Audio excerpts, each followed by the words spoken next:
రాయలసీమ జిల్లాల్లో అభివృద్ధి చంద్రబాబు తన బాధ్యతగా భావిస్తున్నారని రాయదుర్గం ఎమ్మెల్యే కాల్వ శ్రీనివాసులు తెలిపారు.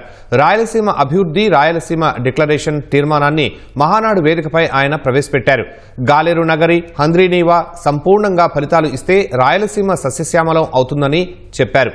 పార్టీలో లోకేష్ మరింత క్రియాశీలం కావాలని, అందరి ఆకాంక్షలు నెరవేర్చే దిశగా చంద్రబాబు ఆలోచించాలని కోరారు. విభజన చట్టంలో ఉన్న కడప ఉక్కు పరిశ్రమ త్వరలోనే పురుడు పోసుకుంటా ఉంది. మొన్ననే చూసాం, సజ్జన్ జిందాల్ గారు మన నాయకుడు చంద్రబాబు నాయుడు గారిని ఢిల్లీలో కలిశారు. త్వరలోనే పనులు ప్రారంభమవుతాయని తెలుస్తా ఉంది. అట్లాగే హంద్రీనీవా పథకం కర్నూలు, అనంతపురం, చిత్తూరు జిల్లాలకు ఎన్టీ రామారావు గారు ఇచ్చిన వరప్రసాదం. ఆ ఫలితాలు చంద్రబాబు నాయుడు గారి హయాంలో పాక్షికంగా 14-19 మధ్య కాలంలో చూసాం. ఈరోజు సంపూర్ణంగా చూడబోతా ఉన్నాం.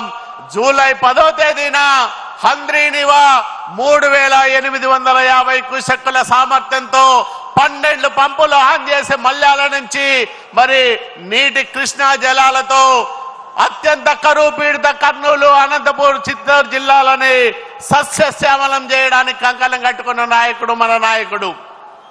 ఆ ఫలితాలు 2 నెలల్లో మనం సంపూర్ణంగా చూడబోతా ఉన్నాం. ఇది కదా అభివృద్ధి, ఇది కదా రాయలసీమ ప్రజలు కోరుకుంటున్నది.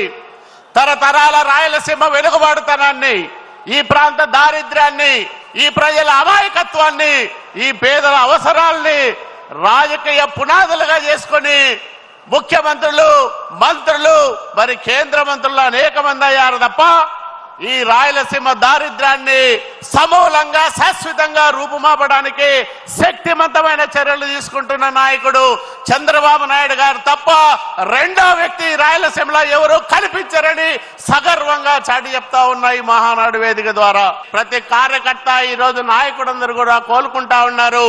లోకేష్ బాబు గారు పార్టీలో మరింత క్రియాశీలం కావాలని అందరూ ఆ ఆకాంక్షలను నెరవేర్చే దిశగా మరి మన నాయకుడు చంద్రబాబు నాయుడు గారు తగిన ఆలోచనలు చేస్తారని కోరుకుంటూ మరి ఈ ప్రతిపాదన చేసే అవకాశం కల్పించిన పెద్దలందరికీ నమస్కారాలు తెలియజేస్తూ ఈ తీర్మానం మీ అందరి ముందు ఉంచుతున్నానని మీ అందరికీ మనవి చేస్తూ సెలవు తీసుకుంటున్నా.